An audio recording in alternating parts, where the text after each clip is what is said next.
began Leviticus chapter 11 last time, and we're going to continue this week. The study of chapter 11 centers around the subjects of clean versus unclean and holy versus common. Now, it's interesting to me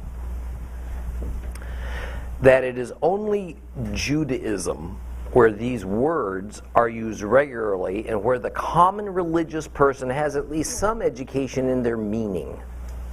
If you use these same words around modern day Christian believers, you'll get blank stares. And some will wonder out loud whether those terms, other than maybe the term holy, are even in the Bible.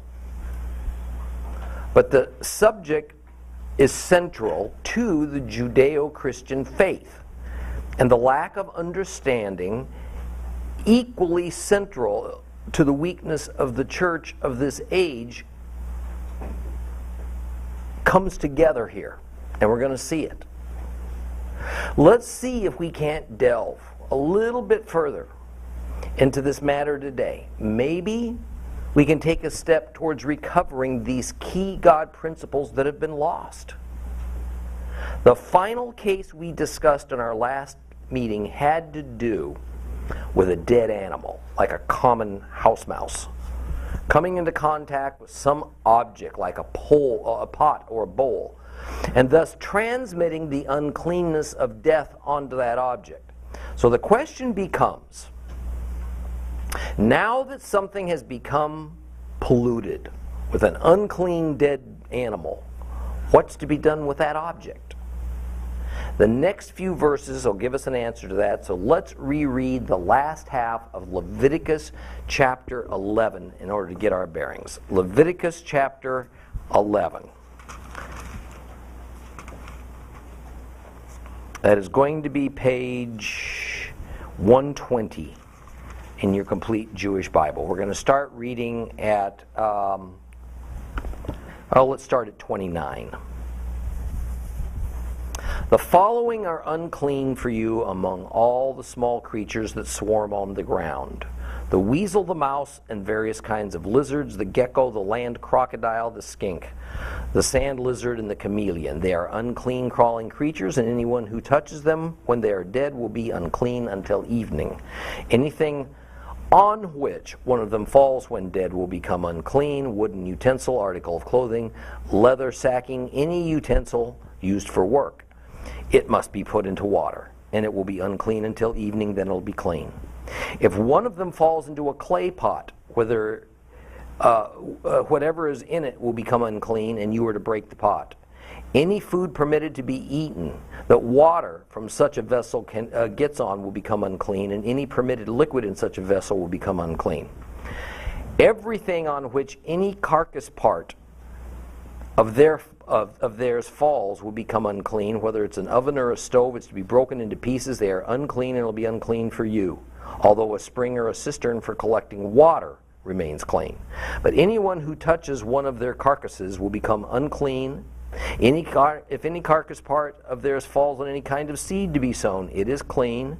But if water is put on the seed and a carcass part of theirs falls on it, it is unclean for you. If an animal of a kind that you were permitted to eat dies, whoever touches its carcass will be unclean until evening. A person who eats meat from its carcass or carries its carcass to wash his clothes, he'll be unclean until evening. Any creature that swarms on the ground is a detestable thing. It is not to be eaten. Whatever moves on its stomach, goes on all fours, has many legs, all creatures that swarm on the ground, you're not to eat them because they're a detestable thing. You are to not make yourselves detestable with any of these swarming, crawling creatures. Do not make yourselves unclean with them. Do not defile yourselves with them, for I am Adonai your God. Therefore consecrate yourselves and be holy, for I am holy. Do not defile yourselves with any kind of swarming creatures that moves along the ground, for I am Adonai, who brought you up out of the land of Egypt to be your God. Therefore you are to be holy, because I am holy. Such then is the law concerning animals, flying creatures, all living creatures that move about in the water, all creatures that swarm on the ground. Its purpose is to distinguish between the unclean and the clean, and between the creatures that may be eaten and those that may not be eaten.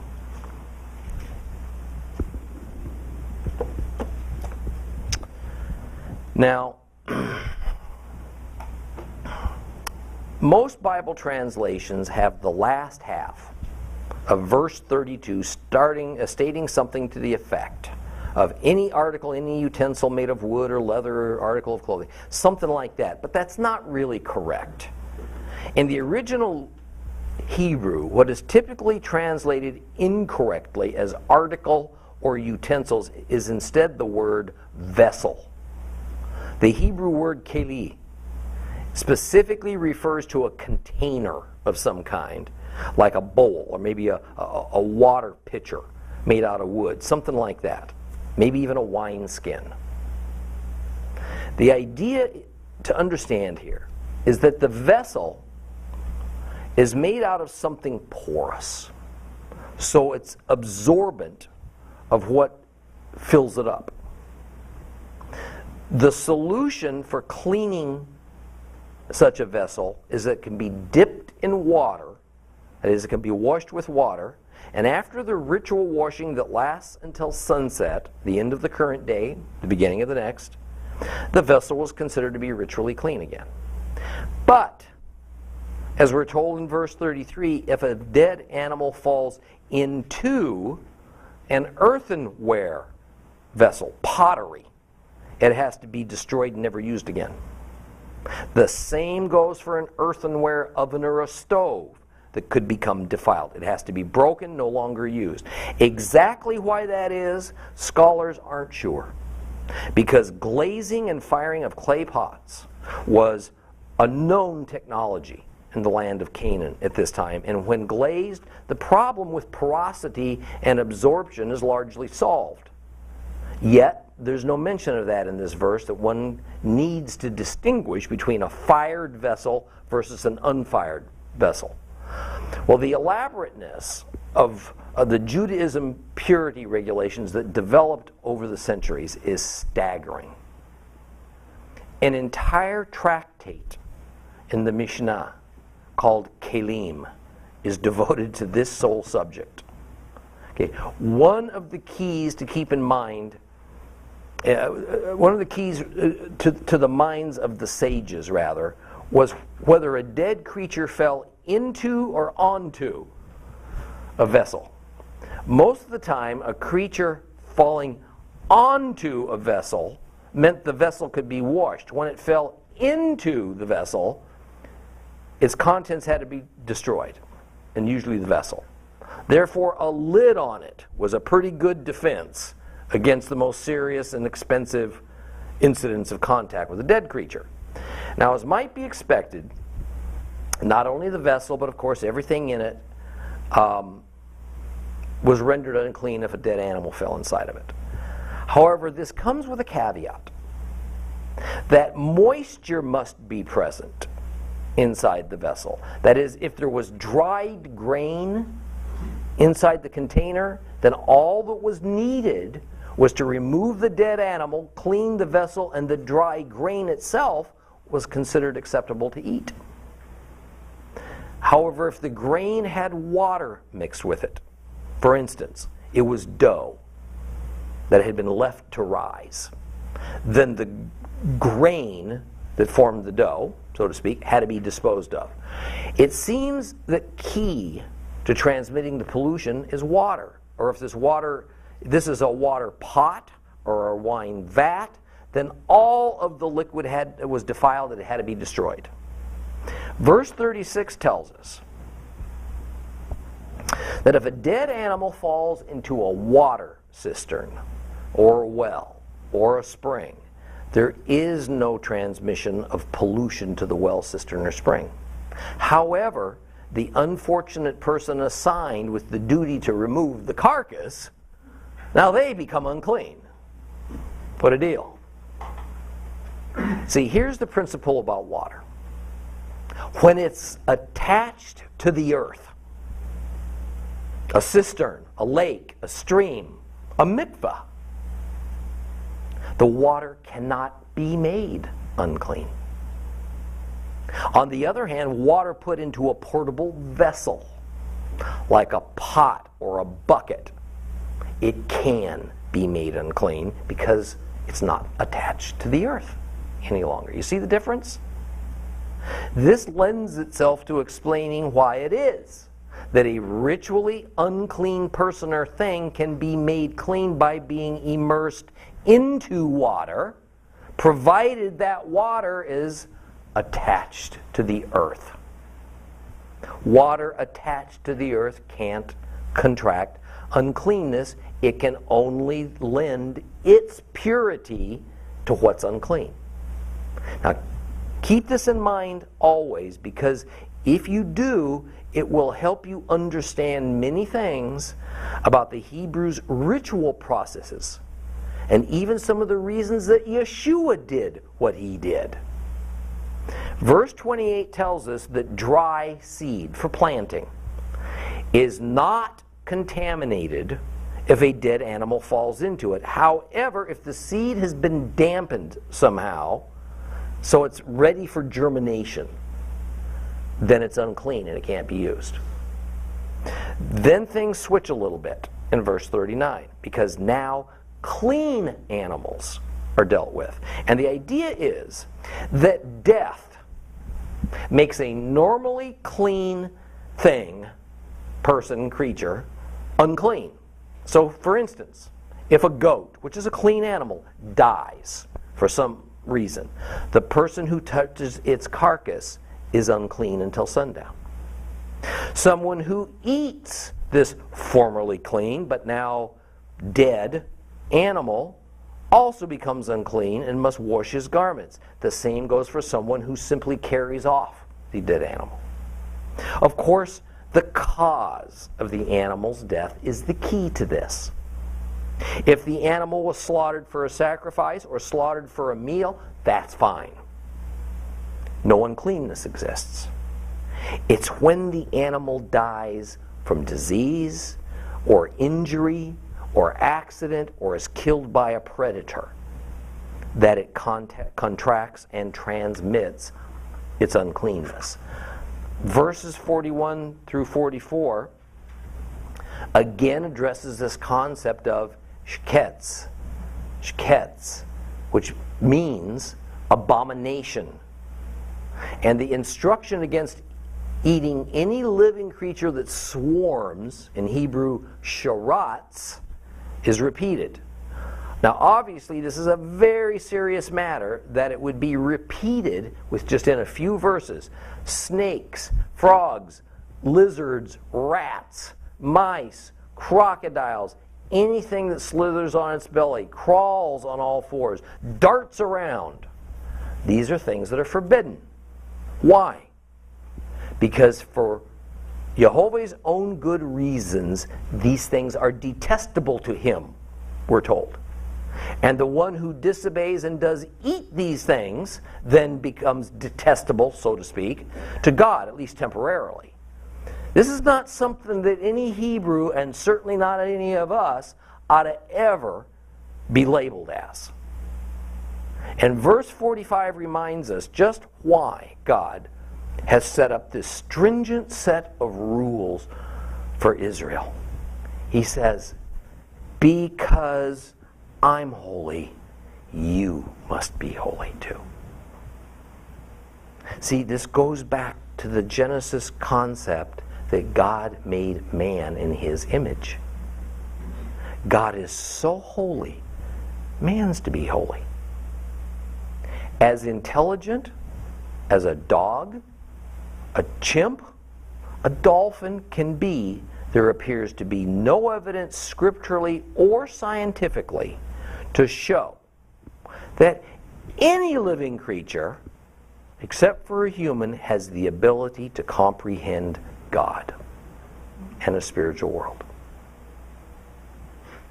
This is unique to mankind above all other living creatures, all of whom Jehovah places great value. And this is one reason why men are permitted by God to kill and eat other living creatures, but other living creatures are not permitted by God to kill and eat humans. It's a one-way street. The Bible sentences any animal which has killed a human being for any reason to death. This chapter ends with a postscript, which is typical for that region in those times. Just as this chapter began by telling Israel what it was that would be discussed, so now it concludes by reiterating the purpose of the just spoken laws and commandments. And it is that so that the Israelites might distinguish between the clean and the unclean foods, or as we learned in our Hebrew, tameh and tahor. It also involves a biblical concept that has largely been in the background since the book of Genesis, the concept of dividing, electing, and separating. Those who were here for the book of Genesis study might remember that principle, although it's been a while. So to sum it up, in the beginning, God went through a whole series. Think back to everything you ever read about Genesis. God went through a whole series of actions that divided, elected, and separated. He divided dry land from wet waters, separated them. He divided light from darkness. He divided evil from good. He divided daytime from nighttime. He divided the water vapor in the air from the condensed water that formed the seas. He separated them. He set the minor lights in the heavens, like stars, to designate and divide seasons. He created man, and he divided him and separated him from all other living creatures, just as he would eventually divide and elect and separate Israel away and above all other nations on earth. So this same process is at play in dividing, electing, and separating those foods humans may eat versus foods he may not. In fact, although the typical translation for verse 47 says something to the effect of, for distinguishing between the living things that may be eaten, it more literally says that there may be a separation between the clean and the unclean. Now, as we're becoming more familiar with the concepts of Torah and of Leviticus, we can see the important difference between the words distinguish between and separate. In a world that demands political correctness and a tolerance for all things, distinguishing is a much milder concept than separating. Or distinguishing can be seen as the preliminary step before one divides and separates. Yet in the original Hebrew Bible, it is quite emphatic that merely knowing the difference, which is the idea of the word distinguish, is worlds apart from acting on that knowledge, which is the idea of separating. We're not just to know, merely to distinguish good from evil, right from wrong. We're to separate the two of them. We're to stand firmly on the side of right and good, away from the side of wrong and evil. And this is much harder, isn't it? It takes an awful lot more commitment to do that. But that's exactly what is expected of those who are near to God. That's us. I want to point out something too. It's very important. I'm going to bring this up a number of times, but I want you to see this. Go back to verse 47 and take a quick look at this. It talks about the law concerning all the foods and so on. What does it say? Its purpose is to distinguish between the clean and unclean, between the creatures that may be eaten and those that may not be not. There is two sets of laws that will develop here. One that involves the distinguishing between the unclean and the clean, which is entirely different in principle and concept than creatures that may be eaten and those that may not be eaten. You with me? It's not the same thing. This is usually taught that saying clean and unclean is the same thing as saying distinguishing what creatures are okay to eat and distinguish. It's not. It's entirely different concepts that we're dealing with here. Because in the end, the laws of clean and unclean are only about the food that has been identified by God. Once food is identified as eligible to be eaten, now we discuss whether that particular food is properly clean or it's been made somehow unclean. You with me? Okay. Now I'm going to put together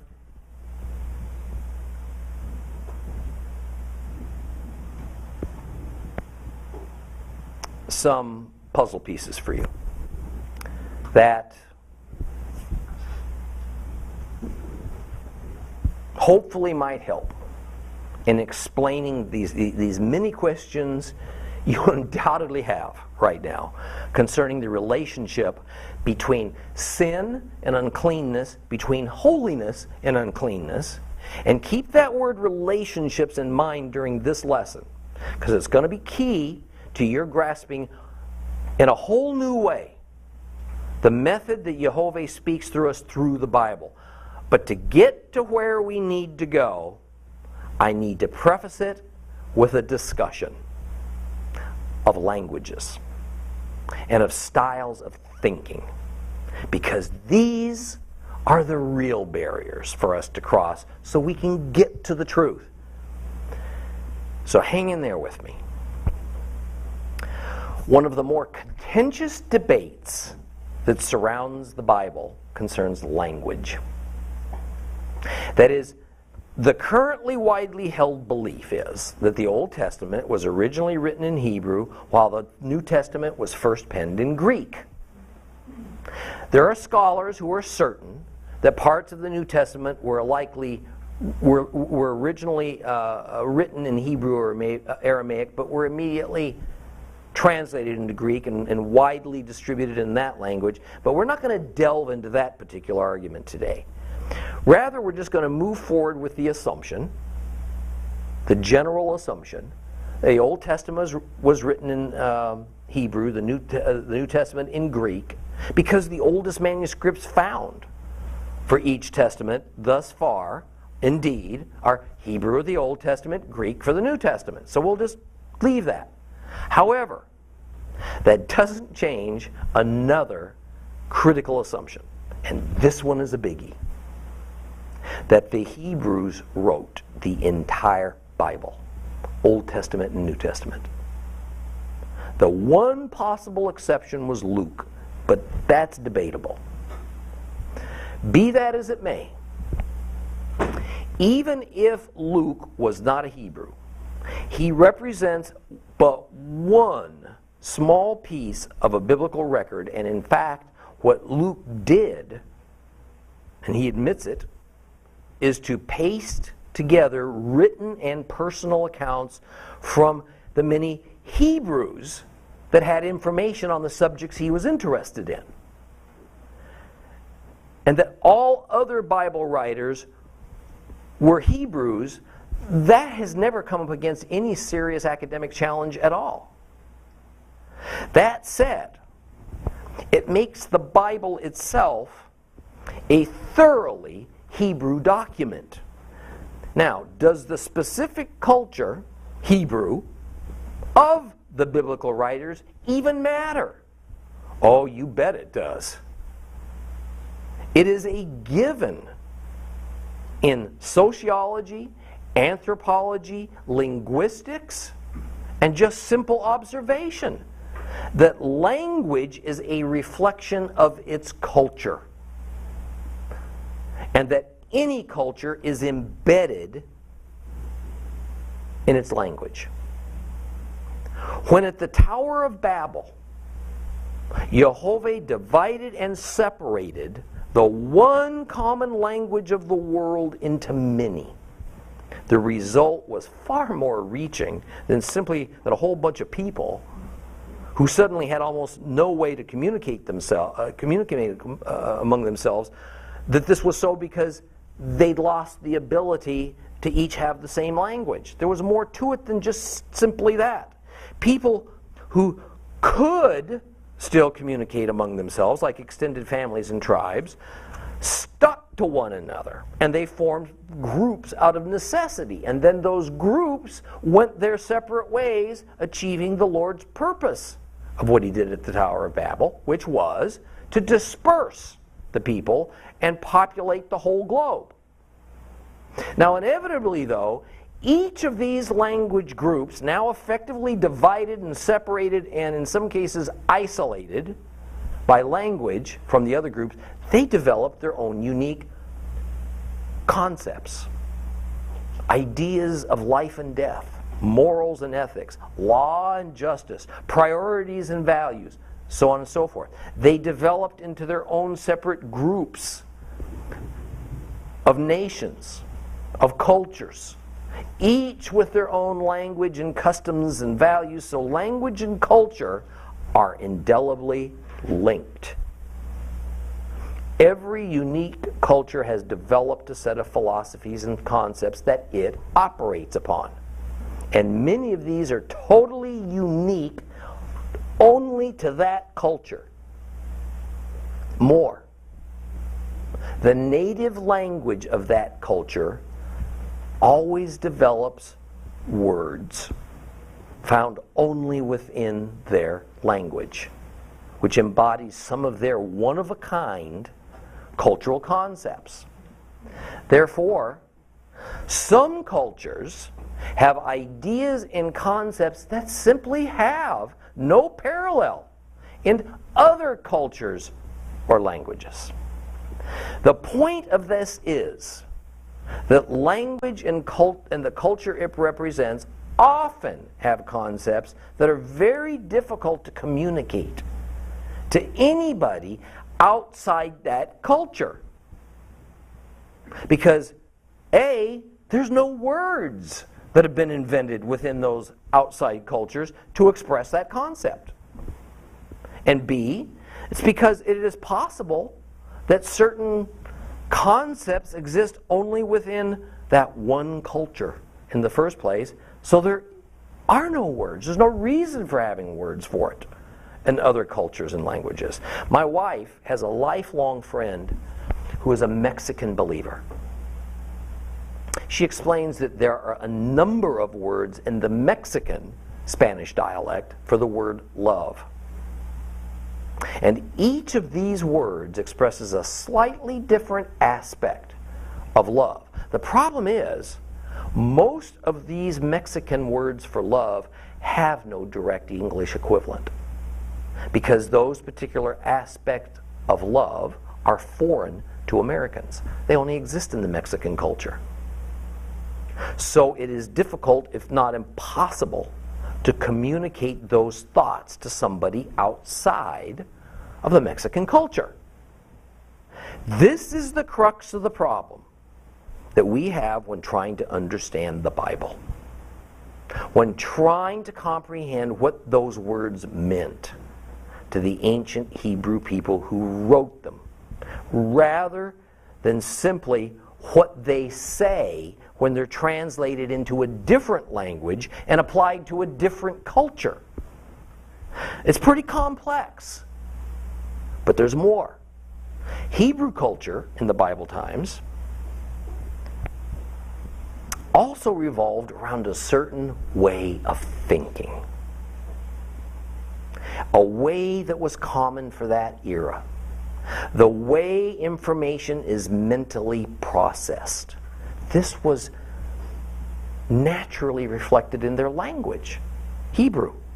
Now, of all people, it has been a most difficult challenge for me personally to even comprehend the idea that there's more than one way of thinking. My way. And my wife's shaking her head to that and giving that a big amen right now. But what I mean by way of thinking is not about how humans often put their different emphasis on various matters, or disagree on what's important or about priorities. It's a style of thinking. How conclusions are arrived at are different. Today, the vast majority of the world, certainly the Western world, uses a style of thinking that does not appear to have existed prior to the Greeks popularizing it, beginning about 450 BC. And it is a Greek style of processing information and forming conclusions that the bulk of the world, particularly the developed world as we call it, uses today, and it's very different from the way things were before that time. Every person in this room and all the translators of the Bible, going back to its very first translation in 250 BC, translated from Hebrew to a foreign language, Greek, they all think in what scholars term the rational logical style. And this is whether you realize it or not. But the biblical Hebrews, from Moses up to and including those at the time of Jesus and the apostles, did not think that way. Although by the time of Jesus, some of that thought style was starting to slip into the Jews who had gone out into the diaspora. They did not think in the rational, logical style. They operated in a style of thought called analogic. What that means for us is that often what the Hebrew writers of the Bible meant is totally obscured by the difficulty of attempting to translate analogic Hebrew thought into modern day Western thought style by means of rational, logical based languages like Greek, like Latin, like English.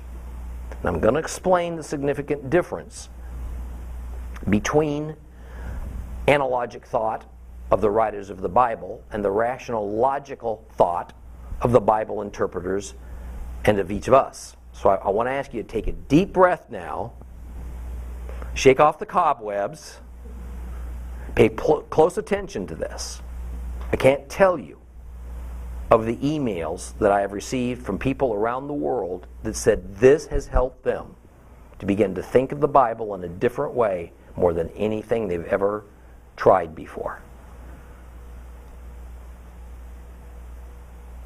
First, let's define rational logical thought. This is the style of thinking that we all unconsciously use because we've grown up with it. It's unlikely that any of us have ever been exposed to an alternative style of thinking, and probably wouldn't have even recognized it if we had observed it. Everything in our modern Western culture and in most of the world's cultures reflects rational logical thought, and it has for 2,000 years. And I say most because some cultures, like the Chinese and a few Asian peoples, they still incorporate analogic thought to a great deal in their culture. A well-known saying, often aimed at the Chinese, is that they're inscrutable. And that is usually mouthed by a businessman or a diplomat out of frustration in trying to communicate and deal with these Orientals.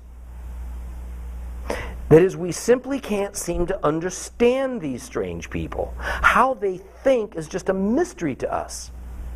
The point is that rational logical thought is by no means universal, nor is rational logical thought better. It's not more advanced than analogical thought. It's just different. Almost the opposite, really. It's not something whereby we made a conscious decision to choose to think in one style or another style. The rational logical style of thought is present in all we're surrounded with, and it's taught in our culture. Rational logical thought is embedded in science. The so-called scientific method that we were taught in grade school necessarily utilizes rational logical thought. The two can't be separated. Rational logical thought relies on reasoning. It operates on a philosophy as cause and effect. If I do this, that will happen. It's systemized thought. That is, it operates on the principle that everything that exists is part of a larger system. And every system is structured so that we can break it apart into smaller and smaller subsystems and examine these subsystems separately, see how they work. For instance, in the language of science, a car is a system. It's composed of many subsystems, like a motor, a transmission, a body, brakes, electrical wiring, seating, heating, air conditioning. An engine by itself can certainly be developed and examined completely outside the car. In fact, that same engine and the principles that guide its development can be used in any number of applications and systems, such as boats and trucks and airplanes and electricity generators. Alone, each of the many subsystems is complete and whole. Each is self-contained. Each one of them performs a very important function. But when we connect several of these subsystems together, presto, we have an automobile. As another example, Western medicine operates under the same rational logical philosophy. A human body is typically looked at as a system that consists of many subsystems, like our skeletal frame, our brain, our lungs, our digestive tract, our eyes, ears, nose, throat. If we have a stomach problem, we go to a doctor who specializes on the stomach subsystem. If we break a bone, we go to a doctor that specializes on that. If we have a problem seeing, we go to an eye doctor, so on. Now, it's all well and good, but Western medicine generally does not see a soul as a separate part and subsystem of a human being. Rather, the soul is simply part of our brain function. A soul is a belief. Rationally, logically, it's really nothing more than the result of how our brain works. Rationally, logically, there is no identifiable part, subsystem of a human that can be separated out and examined and repaired, called a soul. I won't even get into the concept of a spirit, because that has no meaning in modern Western medicine. Rational logical thought is generally broken down into two types of reasoning: inductive and deductive. Deductive reasoning operates on combining a series of hard, cold facts in order to reach a conclusion. Fact 1, all dogs have 4 legs. Fact 2, Rover is a dog. Conclusion, Rover has 4 legs. But inductive reasoning does not seek to achieve a mathematical certainty like deductive reasoning does. Inductive reasoning occurs when we gather bits and pieces of information together and combine it with our life experiences, with our knowledge, in order to make an observation about what seems to be true. Here's an example of inductive reasoning. Observation 1, John came to class late this morning. Observation 2, John's hair was messy. Experience, John's hair is usually neat and combed. What's our conclusion? John must have overslept. When we observe people, when we deal with people, we tend to use inductive reasoning to make our conclusions. Yet, whether inductive or deductive, it's all based on the rational, logical thinking style. Rational, logical thinking is linear and evolutionary. A leads to B, B leads to C. Rational, logical thinking always asks, why? Why? Rational, logical thought says, history is a straight line. It starts with some undefined point in the past, and it goes on until infinity. It's non-repeating. The past is not a predictor of the future. Patterns do not exist from a historical standpoint in rational, logical thinking. The thing about rational, logical thinking is that it operates best in a vacuum. It operates best away from relationships, away from connections to other things that might be similar or that happened previously. Truth and relevance are pragmatic. That is, in the rational, logical thinking style, the question of why something happened is defined by how something happened and exactly what happened. It's a very narrow search for relevant information because it pertains to a specific event at a specific moment in time. The past, the future, they have no relevance to each other. Little, if any, relevance to the current situation. Now, what I've just described to you is what the Bible would call Greek thinking. It is the style of thinking of the Hellenists, who were at odds with the Jews.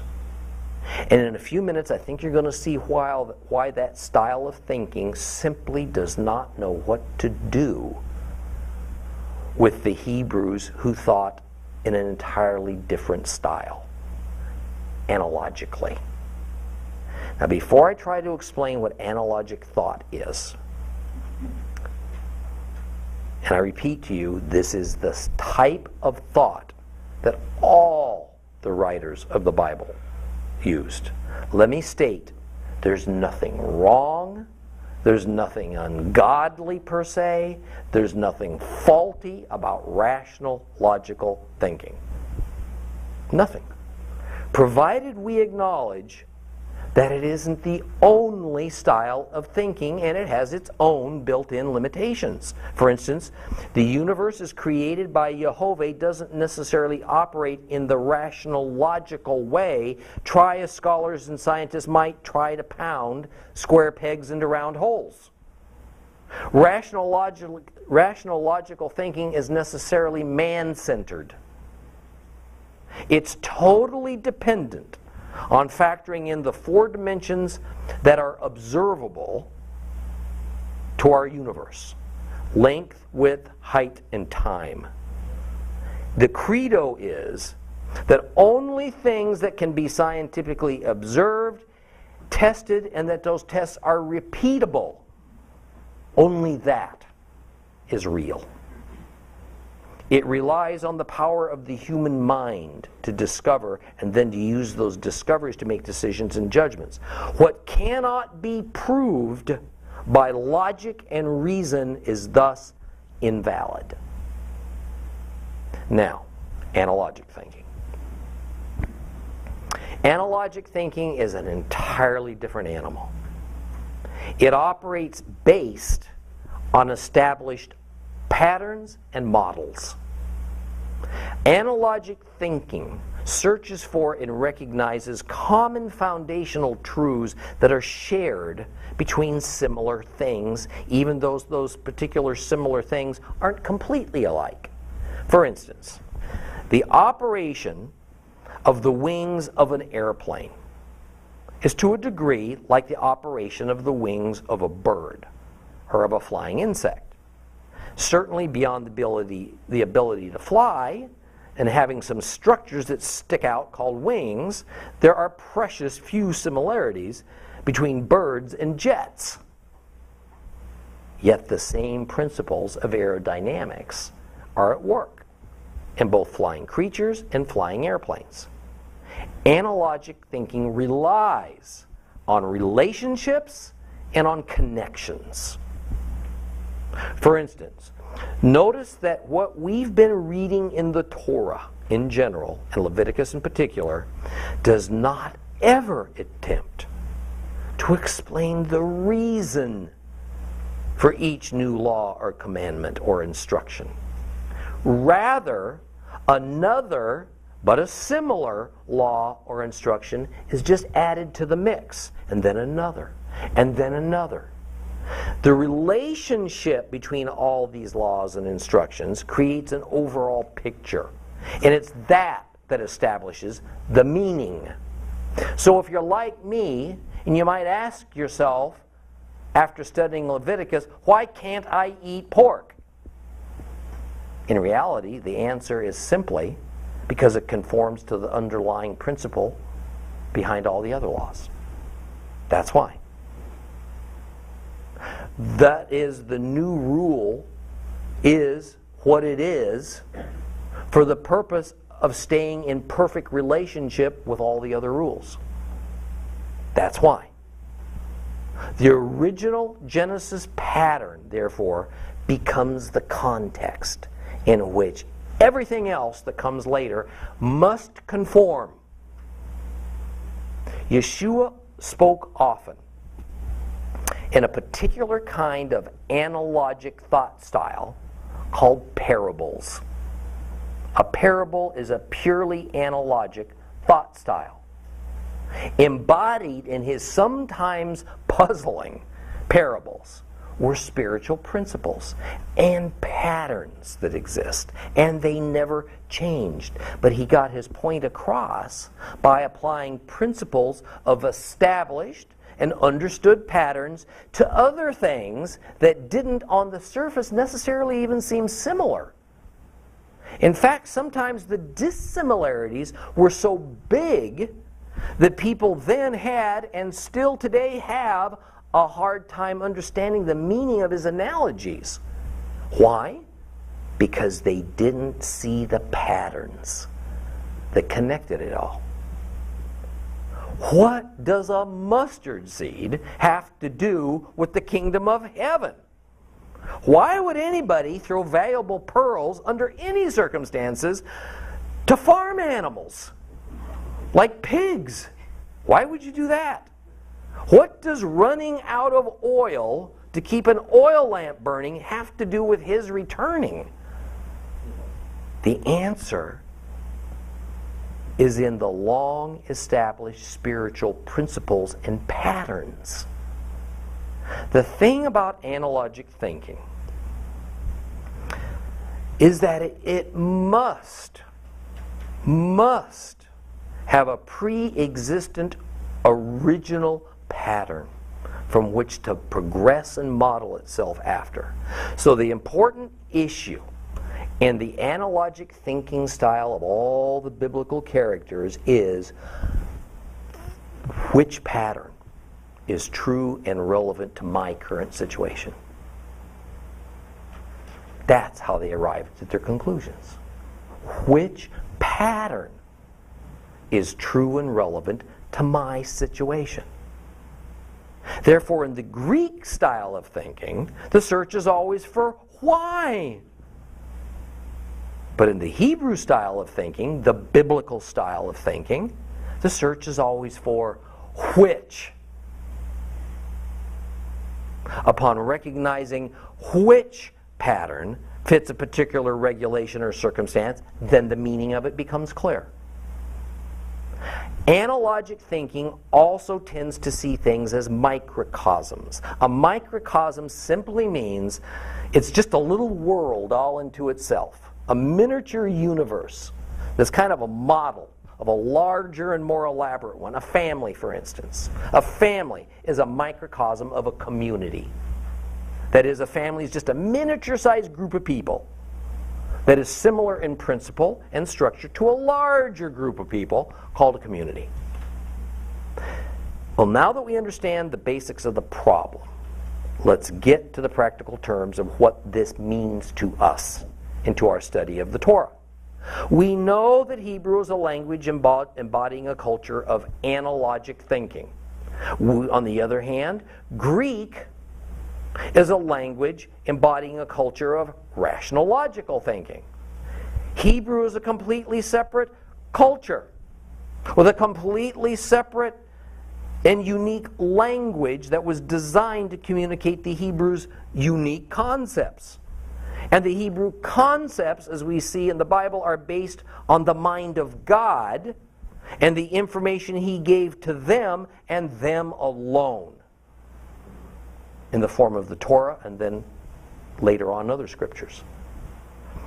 Greek is a widespread and variant culture with a unique language that was designed to communicate its particular cultural concepts and principles. Greek culture is based on human discovery, human philosophy, science, technology, man-made systems of morality, and truth-finding. How does a Greek system of thinking and problem-solving, a rational, logical system, extract truth and meaning from an entirely opposite system of thinking? How do you do that? How do Hebrew concepts that existed only in the minds of Hebrews that were born of a Hebrew culture, therefore expressed by a Hebrew language, how do those get communicated to the minds of men and women like us who dwell in a Greek culture which doesn't even have these same concepts, nor do we have a vocabulary in our own tongue that in many cases describes them and communicates them? The answer is not very well. Now, is Hebrew somehow good and Greek somehow bad? Is Hebrew godly and Greek's ungodly? No, not at all. God created all language. In fact, He absolutely forced language variation on the human race. The Tower of Babel. And as Dr. Robert McGee once pointed out to me, God knew, and He had good reason to allow the New Testament to hit the streets running in the Greek language. As imperfect as it might be to properly illuminate those many Hebrew concepts that it was brought to illuminate. So our task in Torah class, and it's my passion, is to figure out just how we can look at the Bible through our hopelessly rational, logical eyes and extract a meaning that was originally formulated in analogic thought, language, and culture. Now, believe me, that's a task. I have no doubt, though, it can be done to a great degree. But, see, here's the thing.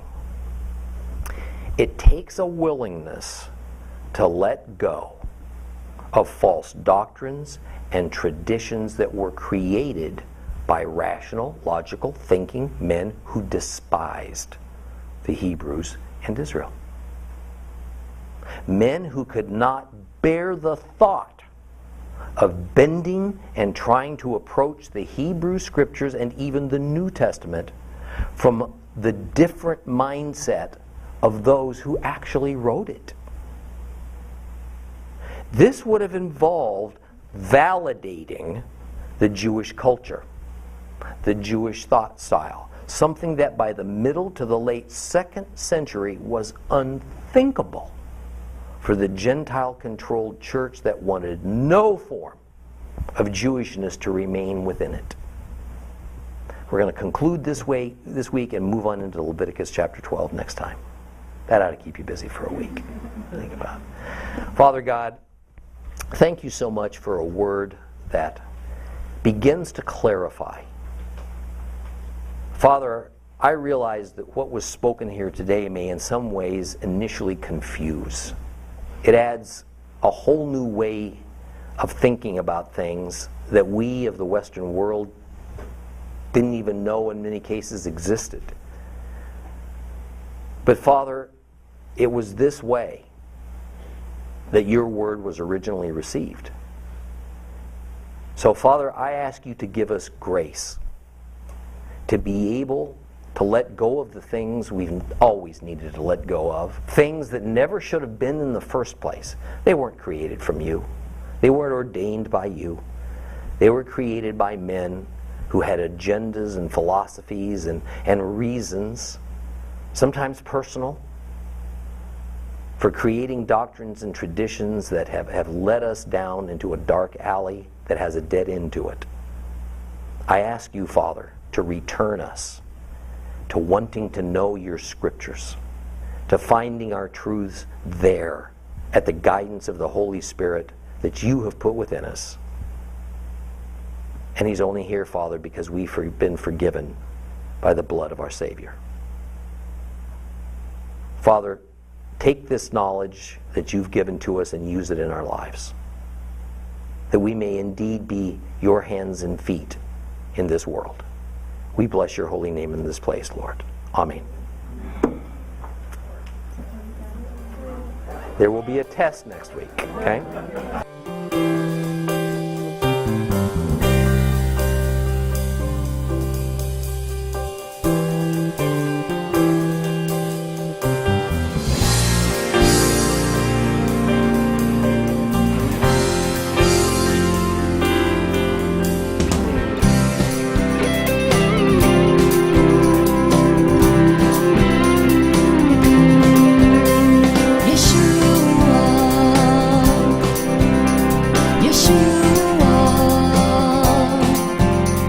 Yeshua.